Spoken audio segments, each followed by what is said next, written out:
CRM is your only asset in real estate. It's the only thing that's tangible that you can eventually sell. It's the only thing that is really, I sort of consider a database or CRM, whatever you want to, whatever words you want to use, they're all interchangeable, as the model of your business. So in your database, you're creating something that works for your business, that again, the idea eventually is that you could sell it. And that's that 7-level, if you've read the MREA book, they talk about 7th level. And the 7th, well, actually the 6th level is when you step away from your business, and then you basically are getting paid by referrals or whatnot. But if you don't build your CRM properly, then you will, sorry, somebody's at my door. If you don't build your CRM properly, it will have holes in it and it won't be worth what it should be worth when you go to sell it. So I'll give you an example. I have somebody that handles my business. However, I didn't have my database set up perfectly where I could step away because I didn't know enough about it at the time. And then as I started getting certified in coaching and business planning and all that stuff, I realized, wow, what an asset if it's done right. And so that's what we're going to talk about today, is kind of how to organize that database.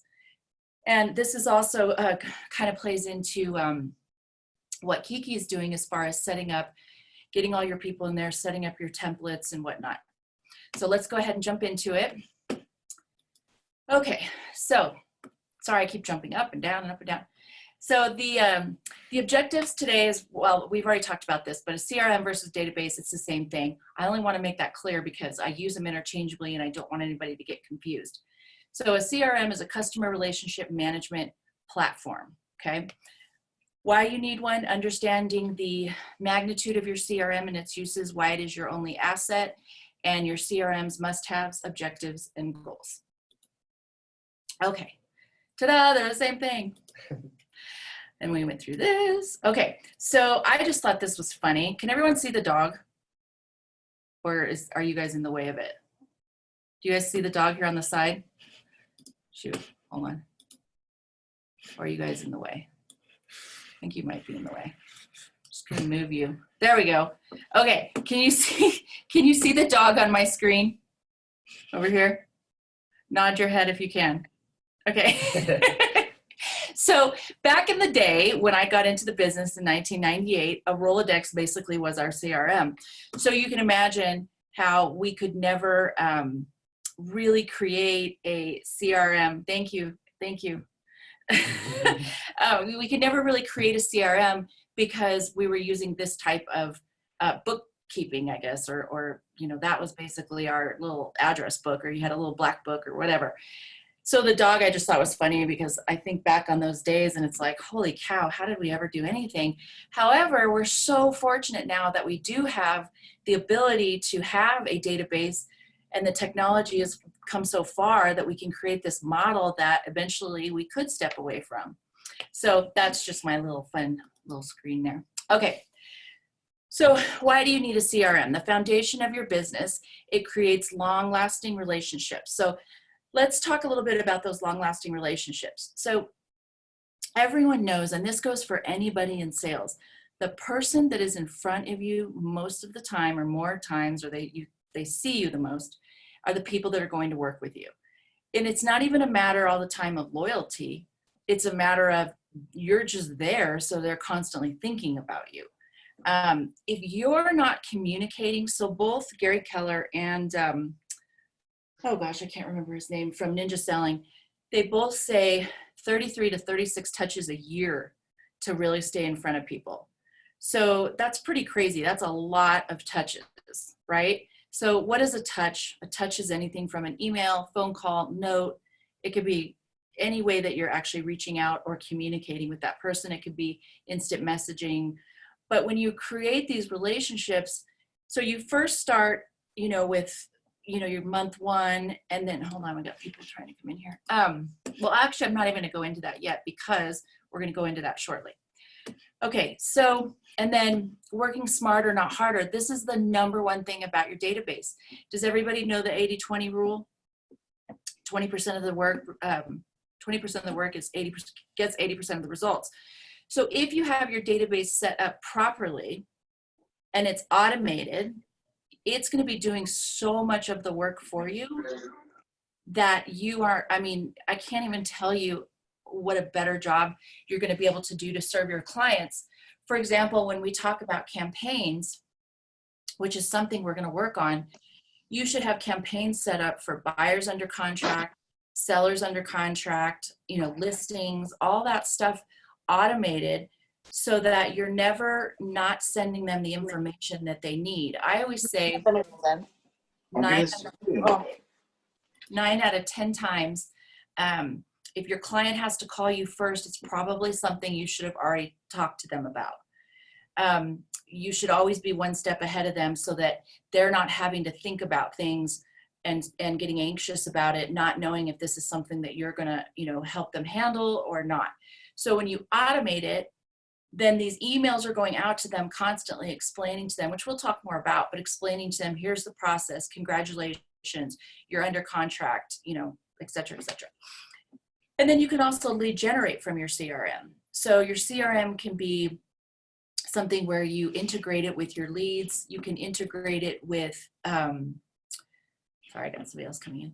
You can integrate it with Realtor.com, Zillow, all the different other platforms out there. And like on ours for KV Core, we can actually do Facebook squeeze pages and landing pages and all that stuff, which lead generates, which is what we've been working on lately, or Kiki's been working on lately to send you all leads. We're still figuring that out, but it's a good thing. All right, whoops, I think I missed a page. Okay, so again, it's a living record of all your relationships, current and future, and a powerful CRM, a CRM managed by a powerful schedule will produce predictable leads. So what that is basically saying is that you can't just have a database and not have, you have to manage it. You have to, it's kind of, I always say it's like a flower bed. You have to constantly update it. You have to fertilize it. You have to take out the weeds, plant new flowers. I mean, it's the same thing. You can't, it's not, we talk about automation, which is great, but it's not just a set it and leave, you know, set it and forget it. So you still have to manage it. You have to nurture it and you have to continuously add to it. So we're going to go into, sorry. Oops. All right. Is everybody on mute now? You're on mute, mute. Okay, everyone's muted. Okay. So, sorry, I lost my train of thought. But anyway, so your objectives with your database is automation integrated with your website and other lead generation platforms. Okay. So when we think about your CRM, we talk about what it actually consists of. So you're going to be prospecting for clients in your CRM. So it's the idea of a CRM is that you already know when somebody is going to buy or sell. And if you don't know that they're going to buy or sell, if you know that they're going to buy or sell because you're communicating so much with them, but if you haven't heard that they're going to buy or sell, you're communicating enough with them that they're going to contact you first because you're the first person they're going to think of. So that's that 33, 36 touch that we talk about, is that you're constantly communicating with them so they're going to think of you first. Or we're going to go into this in a minute, you know this information about them, and we call this the forward information, that you know what's going on in their lives, that you know that eventually they're going to be buying or selling. So we'll go through that in a minute. We talked about this, leveraging campaigns, keeping a steady flow of business, staying in dialogue. And let's move along. Okay. The hardest part for, I think people, well, I think campaigns are probably, or the automation of the campaigns are probably, I wouldn't say the hardest, I would just say it's difficult to schedule getting it done. We just don't do it. And so it's, you get all your people in there, you may even classify them, but then that's all you do. And then a lot of people just put them on those, you know, campaigns that are already created. And then you get weird stuff that goes out and you get weird questions and whatnot. So I am not a believer in that. However, I would rather you put them on some campaign than nothing at all. And you know, if that's what you want to do, maybe just double check that those campaigns don't say anything that is bizarre. I've heard a few things lately that in KB Core that come out that are a little strange. So just make sure that you're not sending out anything about, you know, living on the East Coast or something like that. Okay, so we're going to talk about organizing your database. And this was the first thing that we talked about with the KB Core 8-week startup, was getting everybody in there. So hopefully everybody has everyone in there. And now you're either working on organizing it or you're waiting to see how to organize it. So we have two types of people in your database. We have people you have met, people you know and who know you. You can kind of think of Mets as maybe your sphere of influence. It's somebody that if you were to call them up, they would know who you are. You know, you don't have to go, oh, this is Carrie Traub, remember I met you at blah, blah, blah. And then there's your haven't mets, which could be anybody. It could be social media friends. It could be somebody maybe you've just heard of. So there's just the people that don't necessarily know who you are, but you want to start to connect with those people to eventually start having those conversations about real estate. Yeah. Make sure that, okay, just want to make sure it wasn't one of you guys calling me. Okay, so when you're starting to add everybody to your database, sometimes the first thing I tell new brokers to do, and Jennifer, you can attest to this, is go through your phone. Schedule going through your phone. So this day I'm going to do A through whatever. This day, you know, I usually do like A through G, and then A, B, C, D, E, F, G, H through M or whatever. So, but you have to schedule it. You really have to say, okay, this day I'm gonna do this day I'm gonna do this day I'm gonna do this. And with the new brokers, I kind of give them a schedule, or here's what you're gonna do this week, here's what you're gonna do next week, so that, again, we go back to that whole, if you have a strong schedule, your database will continuously work for you, but you have to constantly be working in it. So I'll touch on this a little bit, but it's a whole nother class, but just talking about your daily activities. And your daily activities really revolve around your database. But most people, when I was in the business or when I was selling, that 2 hours in the morning was that database work, which isn't, I'm not talking about organizing my database. I'm not talking about working in my data or on my database. I'm talking about working in my database.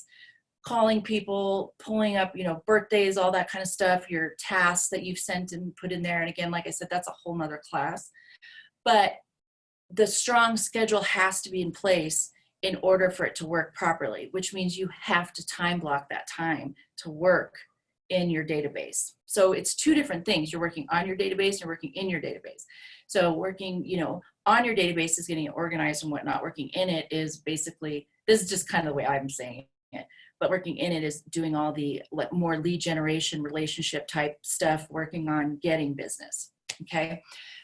But if you go through your phone, then the next thing I always tell people to do is use like this memory jogger, which you go through and you start thinking of people who you have strong relationships with that would probably want to refer you out or work with you just because of the relationship you have. So I'm gonna give you an example.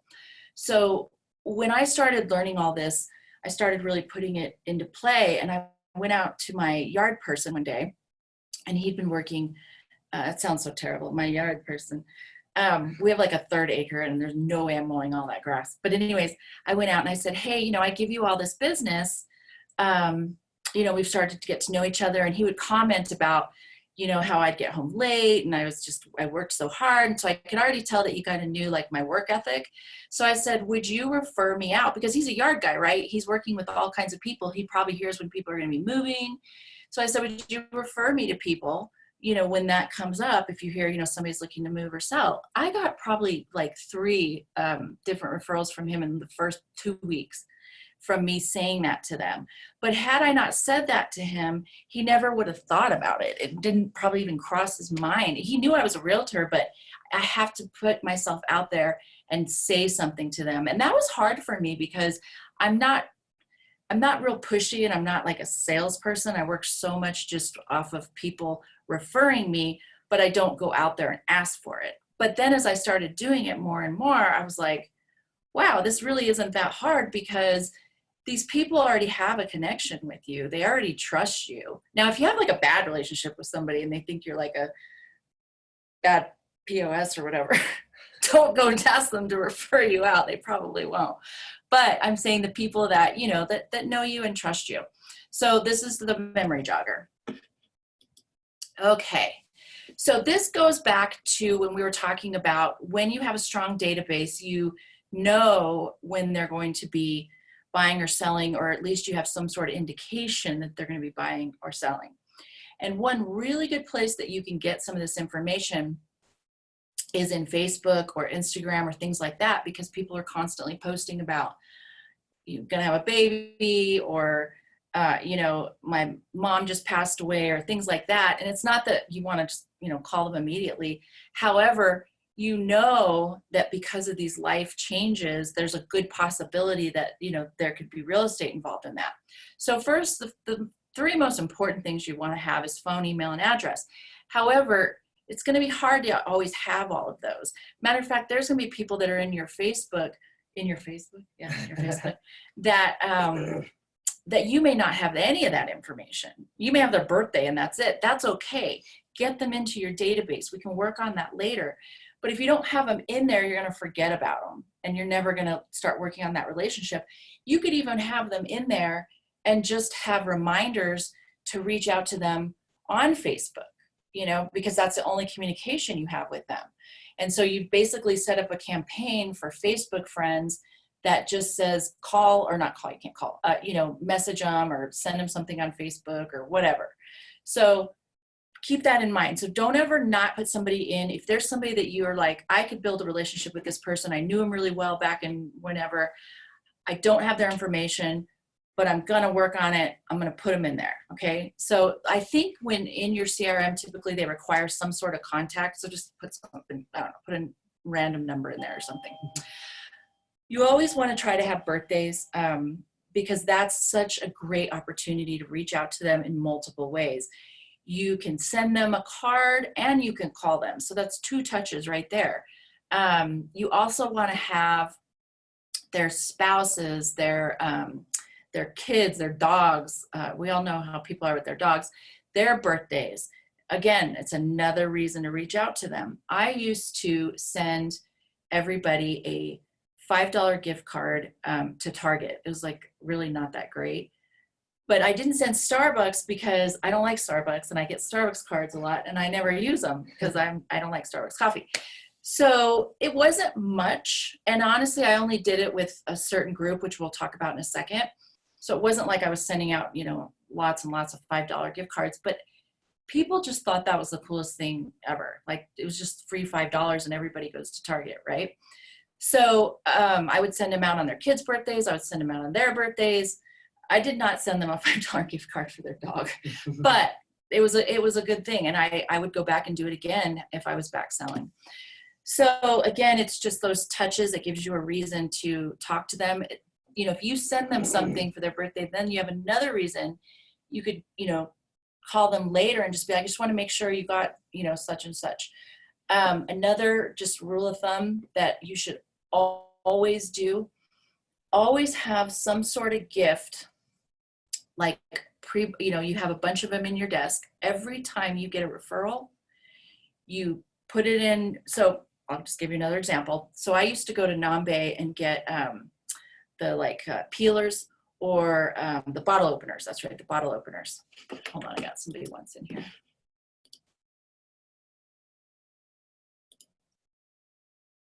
Get in. Okay, I think she's in. Okay. Okay, so I used to get those and I would have a bunch of them just in my desk.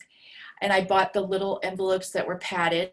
And then I had my thank you cards, and I'm gonna call out Josh and Evan right now, because when they sent me a card recently thanking me for, they just closed a transaction. And it was so cool because their cards were exactly what I used to have with my logo and everything. And I would use them all the time as my thank you card. So I was like, oh, this is so cool. So I had my own cards, and, you know, they were like thank you. And then it had my logo and they were custom and it was just really cool. So when I saw it, I was like, oh, this is so cool. But so I would have those. So good job, guys. But I would have those ready to go. And so every time I got a referral, first thing I did, I wrote my note, put my, non-bay thing in there, put the card in there, and just sent it out. It was just ready to go. It wasn't a big gift. And honestly, you don't have, see, there's Evan. He's showing us. See, DC, wait, it says on the bottom, what does it say? Thank you. Yeah, I can't read it. It's wanted to take a minute to thank you. See? So how cool is that? And it's so easy to do. And it's such a good, it's just an easy way and a touch of class, I think. I think there's just a touch of class with that. So you can go on Vistaprint or Canva or whatever, and it's real easy to create those and order them. I used to get mine from Vistaprint. But anyway, so that's a rule of thumb. I don't care if it's the crappiest referral you've ever gotten or you never even get in touch with that person. You send it out anyways. Because how cool would that be to get something in the mail? First, we never get anything in the mail. So when you do, you're like, whoa. And then to get something kind of cool like that. And I first did movie tickets, then I switched to Nambe because who's not going to use a bottle opener or a peeler, and they weren't very expensive. And I don't know if you guys know this, but if you go to Nambe, we get 25% off for being in real estate. Just FYI. Okay, so I kind of beat that dead horse. Okay, so please remember that though. Always send something to somebody who refers you, that you will start creating those raving fans, which we'll talk about in a minute. Okay, so Ford, that's the information that helps you to know where they're at in life. So Ford stands for family, occupation, recreation, and dreams. And so here's an example of this type of information. Occupation. Let's say that you know that he's going to be transferred in a year, or he, she, whoever. They're going to be transferred in a year. That means they're probably going to be selling their house in a year. So that's really valuable information, right? Mm-hmm. So that goes back to that, having that strong, relationship and communication with people, because you already know when they're going to probably be moving or selling, because you're paying attention to that stuff. And that's the stuff I was saying you can really see or find on Facebook. So one thing that I didn't used to do this, I would have my assistant do it, but it's something that, so I can't really give you a lot of advice on it, but she would go through my Facebook and just go through my personal stuff and just see what was going on with people. And then if there was something in there that she felt was important, she'd put it in the notes and maybe put reminders in there or like a task or something for me to follow up. So that could be something in your daily activities. You could say, now you got to be careful. You don't want to spend an hour in, Facebook, because that's what will happen. But you could spend 10, 15 minutes just going through, seeing if there's anything going on with people who, that could affect them buying or selling in the future. Maybe they're going to have twins and they already have 3 kids. Well, there's a good chance they might buy something bigger, right? So those are the opportunities you're looking for with that information. And dreams would be like, I had a client who moved here. I knew they were going to be here for 3 years. And then their dream was to sell when he retired and moved to Florida Keys. So I knew that was going to happen in 3 years. And then I referred him, helped him buy a house, sold their house, and referred him to somebody in Florida Keys. So that's the idea behind that. Okay. Now, everybody's going to have different ways that they want to set up their database. I am going to teach you the Buffini way, which again, I don't ever want somebody to feel that they have to do it this way. It's just a very easy way to do it, that as you're getting your database up and running and you're classifying and then grouping, this just sort of is a nice kind of black and white way to put people in groups. So I'll go through it and then we can raise your hand if you have any questions. So the Buffini model of classifying everybody in your databases, your A pluses, your A's, your B's, C's, and D's. So your A pluses, now I'm just going to say this in case any of you have done any of the Buffini classes, because I don't want you to think I'm telling you wrong. In Buffini, the A pluses are your referral base, the people who refer you the most. I decided to include my clients as well, who not only referred me, but bought and sold multiple houses with me. And I call those your raving fans. Those are your biggest fans. Those are the people that wouldn't think about selling with anybody else, and they will go to the ends of the earth to refer you out. I have this one girl that does it to me all the time. They have referred me so many times. They bought and sold all their houses with me. Every time I see them at the pool and I'm with somebody or I introduce them, she's like, oh my gosh, you have to use her as a realtor. We're not even talking about real estate, but that's just, she'll die for me because that's how much she believes in me. I just saw her not that long ago and she did it anyway, so it's funny. But those are your raving fans. So those are the people that they just are so loyal to you. But those are also the people that you have to dote on the most. Those are the people that you do pop buys for. I mean, they're at your client parties, you drop them off a, pie at Thanksgiving and a poinsettia at Christmas. Like, those are the people that you really, really focus on. You're not going to have that many A+, surprisingly. My database it would fluctuate between about 280 and 300 people, okay? And for those of you who don't know that, my biggest year was 15 million. And so you can kind of see that you don't have to have a huge database to get a lot of business, okay? Matter of fact, if your database is too big, it's going to be watered down and you're not going to touch everyone enough. Sorry, I always use that word, touching it. Sounds funny. But it's going to be too watered down and there's no way you're going to be able to talk to all those people, okay? But this goes back to your A, B, C's, and D's. So I think I had maybe 15 people that were my A+, and that was it. But those people got a lot of attention. They didn't know they were my A+. I wasn't like, you're my A+, but I treated them really well. Then you have your A's, which are basically all your close relationships where as long as you're front of mind to them, they're going to use you. So this could be people, sometimes I think people think like A+ might be family. Well, don't ever think your family is going to use you just because you're family, because that happened to me with my cousin. I never thought I had to have her in my database. However, she bought a house and I was really pissed off. But I didn't even communicate. I mean, I would see her at parties, like at, family stuff. So it made me realize that everybody's got to be in your database. If you want to work with them, they need to be in your database. So keep that in mind. And they're the easiest people to get information about.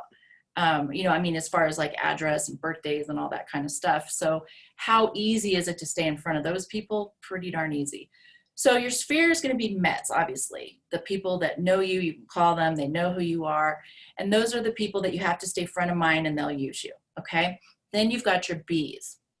Your B's are going to be people who know who you are and may work with you, but you haven't created the relationship or trust or that they're going to just think of you as a realtor. So the idea is you're trying to get your C's up to B's, your B's up to A's, and some of those A's to A+.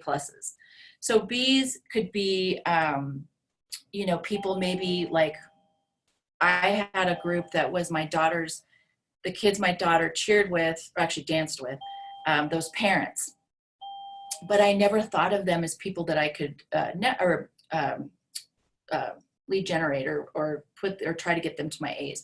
So, but then I started realizing, wow, that's just silly, because why would I not, advertise or market to those people that I'm a realtor? But instead I didn't want to be like a cheer mom or dance mom. So I just go sit in the corner and I was all irritated. And then I realized that was kind of silly. So what I did was I put them on a campaign and I worked some of them up to my A's, and it was really cool. And I did a lot of business with them. So those are those types. That's just an example of those people. Then your C's are going to be more people on social media who maybe know your name. So I'm going to use Jennifer as an example. So she sold 31 gifts.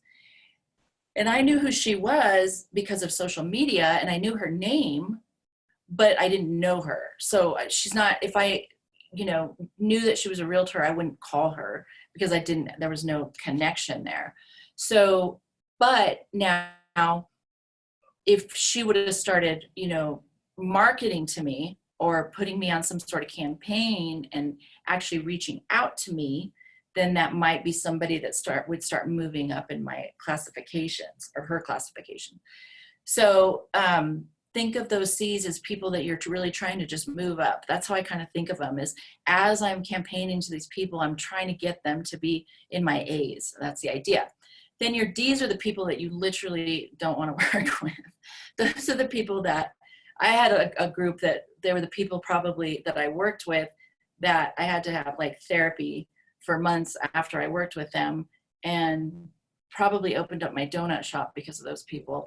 And I stuck them in my D's. So you can take them out, you can keep them in there, whatever, but you just want that group, okay?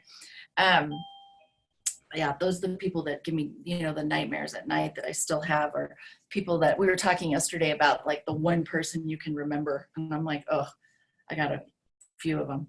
Anyways, okay. So now we're going to talk about this is your daily lead generation. So you're going to have your classification, that's how you're going to campaign to people. Okay. So you're going to put them in those different categories because you're going to campaign to them differently, right? Now we're going to talk about the database daily type of stuff that you're going to be doing. So your hot and your cold and your mild are different, because these are the people that when you go into your database every day, you're going to say, oh my gosh, I know this person's going to be selling. They're on my mild list. I've got to reach out to them. And then you've got your hot list, which is like your daily stuff that you're going in and you're finding them listings because, you know, we know how the market is right now.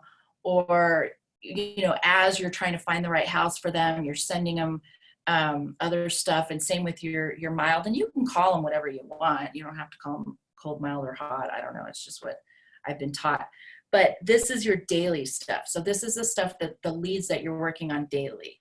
And you should really, if you're going to have a successful business, you should always have 5 people that are in your mild hot all the time. 5 people that you're just constantly working with that are going to continuously, you know, and then you're adding to it as people are buying. So I recommend always having a top 5. And if that falls off and you have 3, well, then guess what? You need to work harder. You need to fill those 2 slots. Okay. But let me give you some examples real quick of like a cold lead. That might be somebody who you got through Zillow. You've never been able to reach. You've never talked to them, and they're just sort of sitting there. Okay. Mild could be somebody in your sphere. It could be somebody from Zillow, somebody that you've started to build a relationship with or rapport, and you know they're going to be buying or selling, but not immediately. But those are the people that are very important that you stay in touch with, because they will buy, and they're going to buy with whoever is, you know, front of mind. And then obviously your hot is just anybody who's you're working with right now who's looking, who, you know, a listing is hot. I kind of consider it like this is the people that I need to, you know, talk to every day. So if I have a listing and it's active, those are people like when I go into my database every day, that's part of my activities is working or talking to those people and updating them. Okay. Does that all make sense? Good. Okay. All right. So this is where it really gets, you're really honing in on your people. And not everybody chooses to do this. I feel that, as I was saying in the beginning of class, if you truly set up your database, as I'm saying right now, it will work for you. You will constantly have business. You won't have to be anxious and have that month where you're like, now I'm out of business. Because if you have this all set up, I promise you, your business will grow. Promise. So grouping is a little bit different than your A's, B's, and C's. Your grouping is, for example, let's say I worked with a lot of military. I don't know how that happened. And I worked with like a lot of engineers, and I had these like different groups. Well, military had their own group. Okay. And I didn't have a lot of groups. I just had a few. But military had their own group. So on any military holiday, I did something special for them, or I would put a flag in their yard, or call them and thank them for their service, you know, on Veterans Day. And they just really thought that was the coolest thing ever, you know, that I would take that extra time to reach out to them. Trying to think of some other groups that I had. I had a teachers group. I didn't have a lot of teachers, but I had a teachers group. You could have like an investors group. If you worked with investors, you know that you just sort of maybe campaign to them a little bit differently. And again, when we talk about campaigns, that's your touches. So a campaign can be, you know, just reaching out to them a couple times a month, or sending them an investor, you know, monthly, here's what's going on, you know, things like that. So you don't have to have groups, but if you have special groups that you somehow have fallen into, that you feel that, you know, it does go back to your A pluses. Like that is a group as well. Okay. So it gets confusing because you've got all these like different people, but your groups are more just your subgroups that are special people that you just want to put in a separate group. Okay.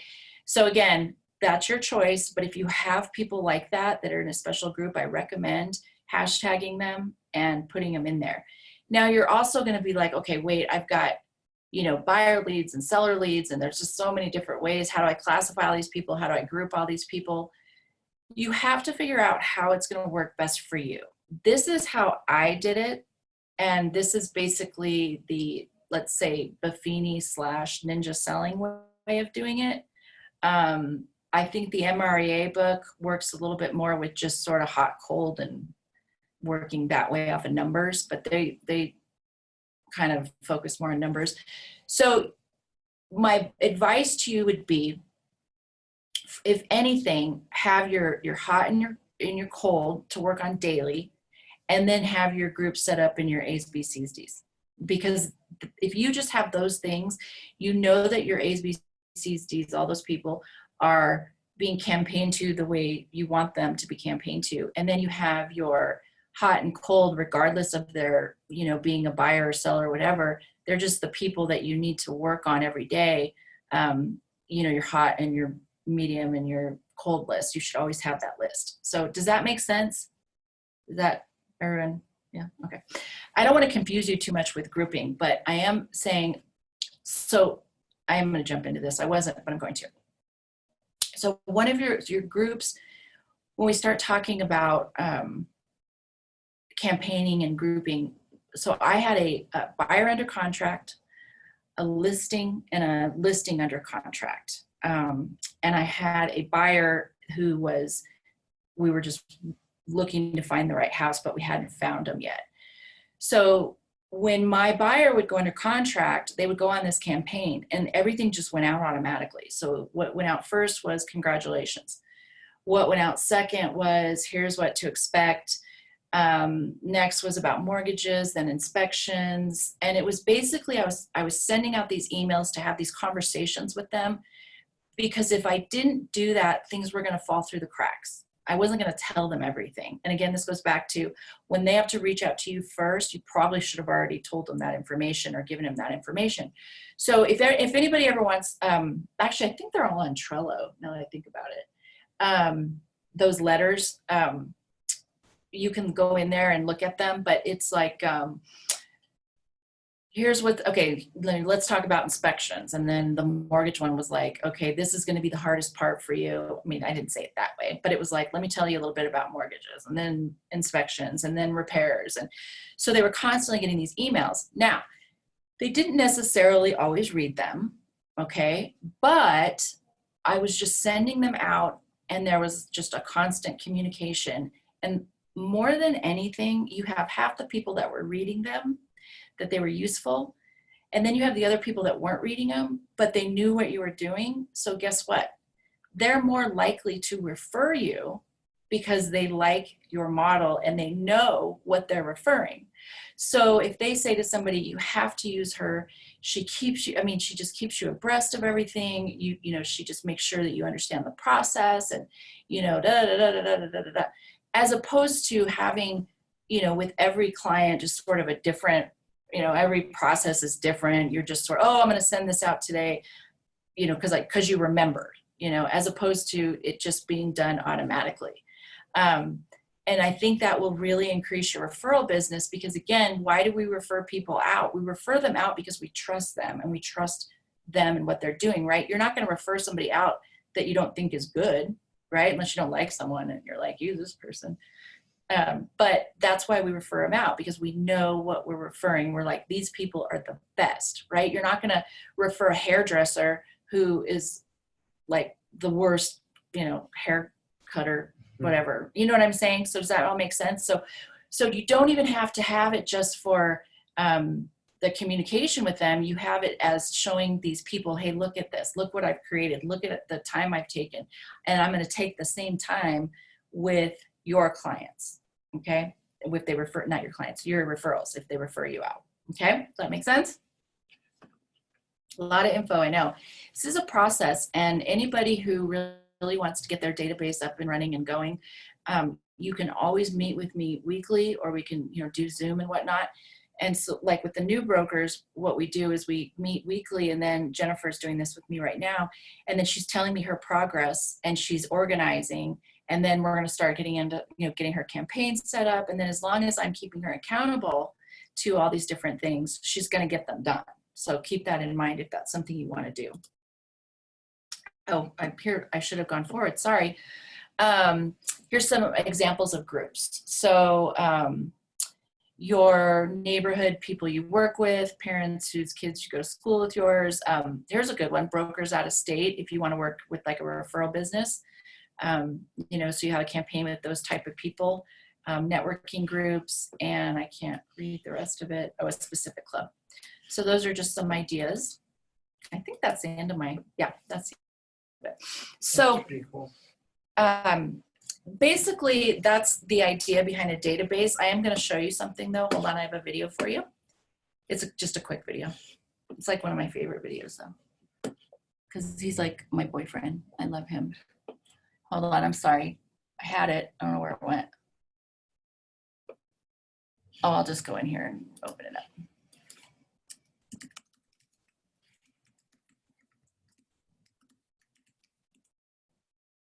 Okay, while I'm doing that or pulling this up, actually watch this and then we'll talk again. So hold on, let's see here.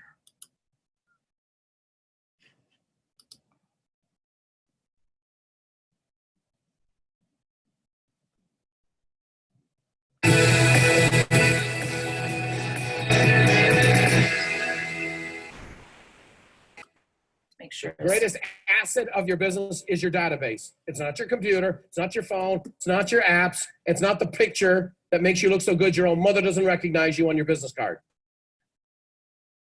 Nothing you own in this business is of any permanent value outside of your database. Your database is your asset that needs to be grown to turn into a compounding effect. So, if you've been here once, if you've been here 40 times, this is just for you. For some a reminder and for some a wake up. All people are not the same in your database. All people are created equal inside of God, but all customers are not the same. You can have two transactions that pay the same amount. One was a joy, one was a privilege, one was an honor, and they go and tell all their friends. One was an up at dawn, down at dusk siege, and they took a piece of your liver, kidney, and a little bit of your rear end on the way out the door, and then they cut your commission. If that makes sense, say aye. So here's what we do. We have A pluses. This is the 80-20 rule. A pluses. These are people who sent you multiple referrals, the very best people in your database. Multiple referrals. If you've been doing it a while, it's multiple referrals that have closed. Oh, by the way, every single year, your database is like a garden that needs to be weeded. Do not think, oh, I got this down. I don't have this down. Buffini and Company has to do this all the time. And we forget to sometimes. A, people most likely to refer you. This would be friends and family members. Your best customers who've referred you once in a while. B, these would be people who would refer you if asked and shown how to refer you. We do not ask people. We're afraid to ask people for referrals because we don't want to be a bother. We don't want to be a pushy salesperson. We don't want to make them feel uncomfortable, just so you know. They interpret that as indifference, that you're really not that into your business and you're really not that into them. All the studies show that. Now, I'm going to show you how to do it skillfully so you don't appear like that guy. Okay? We've all seen Groundhog Day with the insurance salesman who's just obnoxious. And that would be our worst fear, to be that guy. But we don't want to be that guy. I'm going to show you how to do it very skillfully, enjoyably. I'm going to show you these methodologies are a fun way to do business with people. C clients are people who might refer you in the future. They might.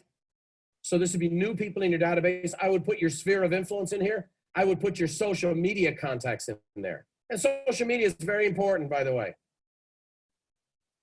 It's a credibility check. If a 75-year-old lady gets a referral from another 75-year-old lady today, at this world, they will get your name, and the first thing they'll do is Google it. Did you guys hear what I just said? Grandma's Googling on her phone. Grandma's down. Okay? So you got to have a proper social media presence. If you're wearing a bikini and spouting off your political opinions, I wouldn't highly recommend it, guys. I thought that was funny. And then you have the D's, the people to be deleted from your database. Okay?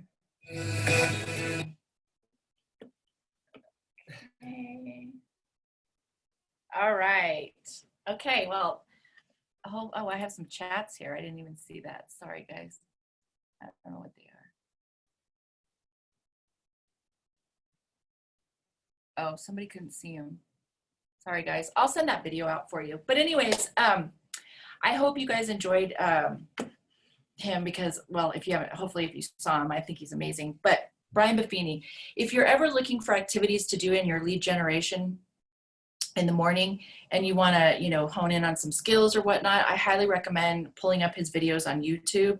I say he's my boyfriend because he just makes me laugh and I love his accent. And I think his information is just like top notch. You can kind of see though, I tweak a little bit of what he says. So you have to, and we're in an interesting market here. Albuquerque's so different than everywhere. So again, if you need to tweak it to work for you, that's okay. All right. So you don't have to do it exactly how I say it or how he says it. What you need to do is do it how it's going to work for you. Otherwise you're not going to do it. Okay. And he was talking about social media. I do want to touch on something though. Make sure whoever you're marketing to, that you're marketing to them in a way that they're going to see it. So, you know, I don't go on Facebook a lot and I don't really do much social media. There's not really any reason I can do it. It's a lot of waste of time to me. I just don't really enjoy it. And I don't like to be on social media. All my friends know, do not put me on social media. I had somebody that tagged me in some pictures and I blocked them. Because I told them, I don't want my life out there. That's just how I am. So if somebody's trying to market to me on social media, I'm not going to get it. You know, I may get one here or there because I pop on it. So you have to be aware of how you're marketing to each person, you know, how you're campaigning. So that kind of goes back to that, making sure that, you know, you get that information so you're campaigning to them the right way. But anyways, if you do not have your database set up the way you want it set up, what I recommend you doing is, if you're going to do it on your own or you can work with me, is you have to create a plan. Okay. And this goes back to that GPS we did last week for your business. You can use that for your database as well. You have to, you know, put it, what is going to be your one goal? Okay. I'm going to have my database up and running in 30 days, you know, and then what are the things you're going to focus on, the 3 things that are going to be your priorities for that database, and then what are the strategies. So you have to figure out, okay, I'm going to go through my phone, I'm going to, you know, write it all down and have it scheduled and say, by this date all campaigns will be running, and that's what I recommend you doing. Otherwise you won't have it working right and you won't have it set up. The peace of mind when you have your database set up properly is unbelievable, because yes, you have to work in it, but it's still working on its own. And so you know you're communicating with people even when you're not communicating with people. So let's say you have an off week. Let's say somebody passes away or whatnot. At least you've got that still running.